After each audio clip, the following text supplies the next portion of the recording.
Well, this is a man I always enjoy chatting to, Harold Hillman, who's an executive coach. G'day.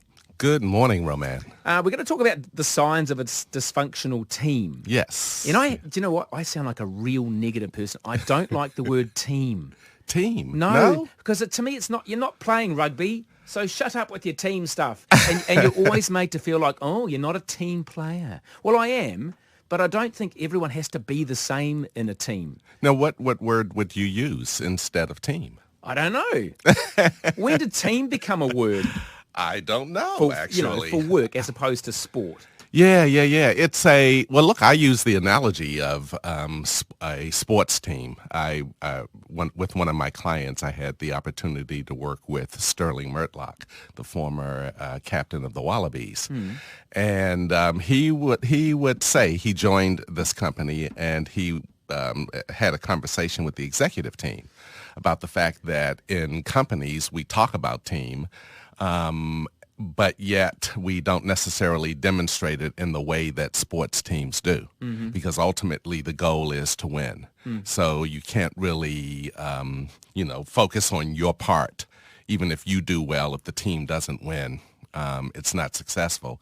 So there is a mentality around sports teams. You will find that a lot in business, that there are a lot of examples from the sports world, because ultimately, if you don't get it across the line, you're not going to be successful. And that mentality doesn't necessarily translate to the corporate world.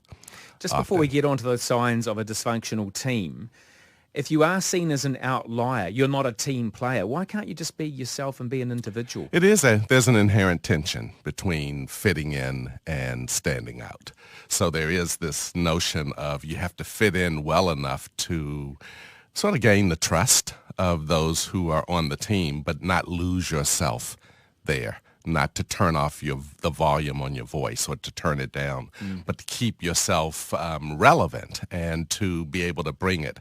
In New Zealand, I've discovered after living here for 16 years, Roman, that there is more emphasis on team as opposed to individual. Whereas in the States, on a team, you do get to sort of express yourself a bit differently without it necessarily being a stigma. Here we call it the tall poppy syndrome. We do. If you are shining out and being a bit different and someone says, oh, you're not being a team player, you actually could be a leader because you could be inspirational. It could be good differences within that team, right? That's right, yeah. Ultimately, if you want to stand out in the interest of the team, as opposed to standing out for your own gain, your own personal gain. Yeah. So running around the office naked is not a great idea, but having great ideas and putting them forward to a team. I've thrown you completely with the naked talk, right? I was still getting that image in my head. You're scarred for life now. Hey, that's right. What are the symptoms, the classic symptoms of a dysfunctional team? I recommend a book. The best-selling book on teams ever is called The 5 Dysfunctions of a Team, and it's written by Patrick Lencioni. And when I work with teams, I actually ask the members of the team to read the book. It's written as a fable about a new CEO who comes into a company and she inherits a dysfunctional team. There are 5 dysfunctions that you want to focus on. The first one is trust, and that goes to the heart of connection in relationships. And so an absence of trust means that we aren't necessarily candid with each other. We don't connect well. We haven't invested the time to, immerse ourselves in the relationships. If you don't have trust, then it's going to impact on how you work your way through conflict. And so dysfunctional teams typically have safe conversations because they don't have sufficient investment in relationship yet to be able to tell the truth. You're more likely to tell the truth and be candid with a person who you trust. So if that's not there, you typically don't get candid conversations. You don't get the degree of conflict you need. And then from that, there's a lack of commitment. And that is, after we get up from this table and walk out the door, we all go do our own thing. We may nod. You know how people nod a lot. Nod yes to the team leader who says, are we all on board? But then when we leave the room, can't stand that guy. Can't stand that guy. Such a jerk. Can't stand them. You get back to your own team. Yeah. You don't necessarily consider the team you just stepped away from your team. You consider the team you're going back to as your team. Hey, just going back to the trust thing, is Yeah. the use of email, even texting, whatever you write electronically, there's a fear factor. If I put this in writing, how will this be used? Yeah. I just had this conversation with a team last week, Roman, in terms of the email etiquette and what's appropriate to discuss. And the team agreed that if they are working through any kind of conflict with another person, to avoid doing that on email, to go sit down with the person face to face and have a live, in the moment, interaction with them. It is email. Often, unfortunately, is detrimental to the healthy functioning of a team. Especially when people CC every man and his dog.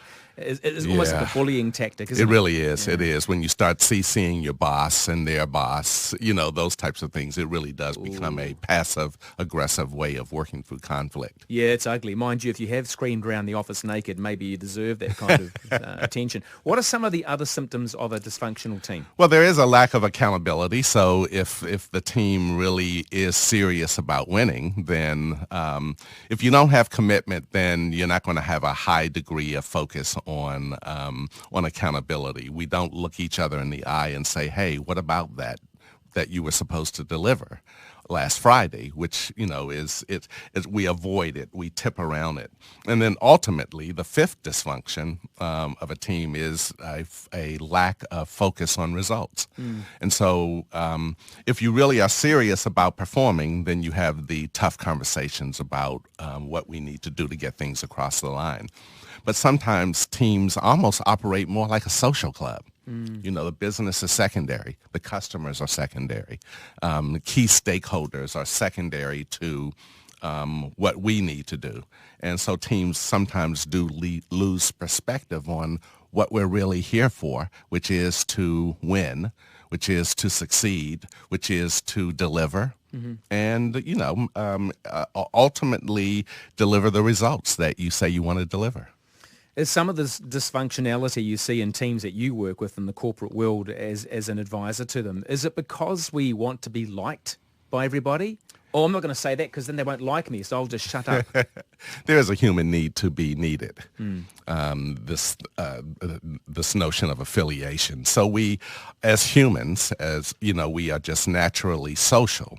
And so the idea of congregating or pulling together as a team around, focusing on an objective is important. It is part of what humans do. But, to the point we talking about a little bit earlier, you do have to fit in but not lose yourself.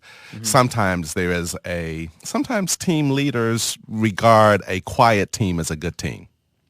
And that is, if I can turn the volume down on all of your voices so that all you're doing is nodding yes to what I say, that's a good team. That's a dictator. That's a dictator. But there are some people who believe that a quiet team is a good team. And I often say you want to be very concerned as a team leader if your team is quiet, because you hire people for their perspective and their experience, and that comes with a voice.